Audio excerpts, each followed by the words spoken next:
Stannis Baratheon has an army at Castle Black, but he won't stay for long. He wants the Iron Throne, and the road to King's Landing comes right through Winterfell. He means to take the North. But the North is ours. It's yours and mine.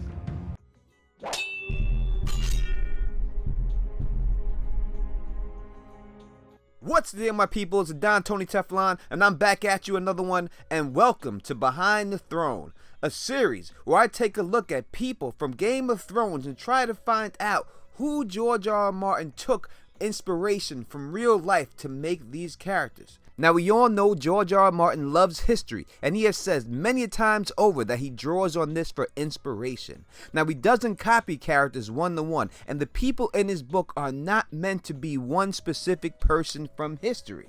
They are just people that are in somewhat similar situations, but that does not mean that their actions will be the same. So in this video, we will look at who might have inspired George R. R. Martin to make certain characters in his book. Now, most people know about how the War of the Roses inspired George R. R. Martin to make the Starks and the Lannisters.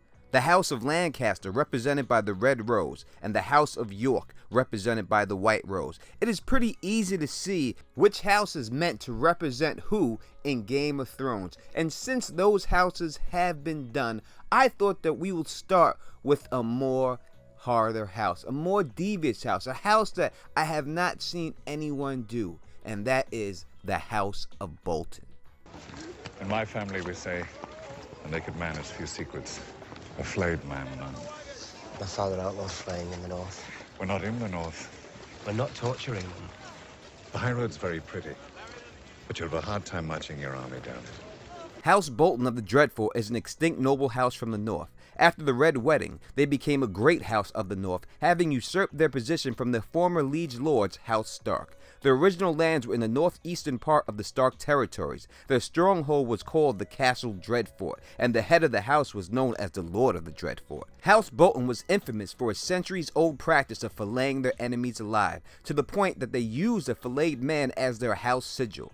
The Boltons supposedly gave up this practice after bending the knee to House Stark, and centuries later, Lord Eddard Stark outlawed filleting in the north altogether. But the Boltons continued this practice. This resulted them into being despised and feared by many of the northern houses, especially after their betrayal of House Stark. You didn't really think I'd let them go, did you? It's fallen out of fashion. Playing. Sad, but true. Traditions are important. House Bolton's sigil consists of a red filleted man upside down on an X-shaped white cross over a black field. The house words were, "Our blades are sharp," though a common saying of members of this house was, "A naked man has few secrets, a filleted man has none." The origins of House Bolton date back to at least the Age of Heroes, a savage age in which the houses of the First Men waged war upon each other. For centuries, House Bolton resisted the efforts of the Starks to unify the North under their rule, killing several Starks in the process and, according to rumors, keeping their skins as trophies and wearing them as cloaks. Ramsay Snow, or should we call him Ramsay Bolton after he was legitimized by his father, Lord Roose Bolton, is without a shadow of a doubt one of the most evil characters in Game of Thrones. Ramsay Bolton fully admits and indeed revels in the fact that he tortures and kills innocent people for no reason whatsoever, and that they did not deserve what he did to them. It just made him simply feel powerful. Ramsay Bolton is an avid hunter, only that he likes to hunt human beings, mostly women, and how he does this is he keeps his hounds half starving to death, and then goes and hunts them with the hounds. And the first hounds who find the first girl get to eat the girl that they find. Yes, he likes to feed people to his dogs.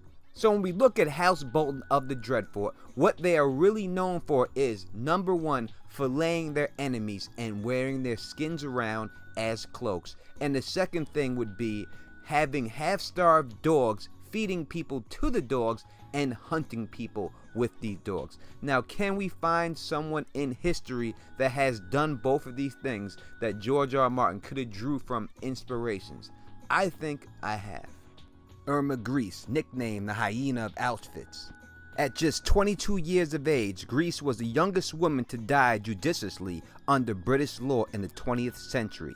Grese was known for her savage ways and even more so for delighting in them. She would beat inmates until they would need surgery and then laugh and watch while doctors performed surgery on her victims. Only the lucky ones made it to the doctors, for she was known to headshot anyone for no reason whatsoever at any time of the day with her pistol. Others were hunted by her half-starved dogs and fed to them alive. Grese was also known to have the skins of her victims turned into lampshades and other trophies that she used to decorate her office.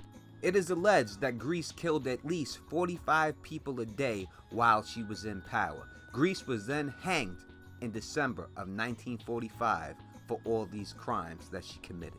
So what do you think? Did George R. R. Martin use this character for inspiration for Ramsay Bolton? Please put it down in the comment section and make sure you subscribe and hit that bell so you can be notified when I upload a new video on this and many other topics dealing with Game of Thrones. And if you like the way I do this, please thumbs up this, please spread this across the realm, and please subscribe. And until next time, you know who it is. Peace and stay sexy.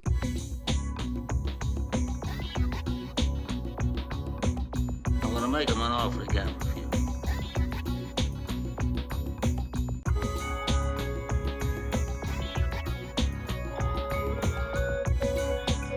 I want him dead. I want his family dead. I want his house burnt to the ground. I want to go to the middle of the night. I want to piss on his head. What? I said no more shines. Maybe you didn't hear about it. You've been away a long time. They didn't go up there and tell you. I don't shine shoes anymore. Relax, will you, for crying out? What's getting to you? I'm breaking your balls a little bit, that's all. I'm only kidding with you. Sometimes you don't sound like you're kidding. You know, there's a lot of people around. So say good night to the bad guy. Come on. The last time you're going to see a bad guy like this again.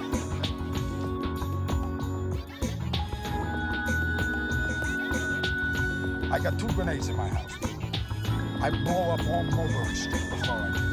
You understand? I don't know what I would do with this. You understand? I die with you.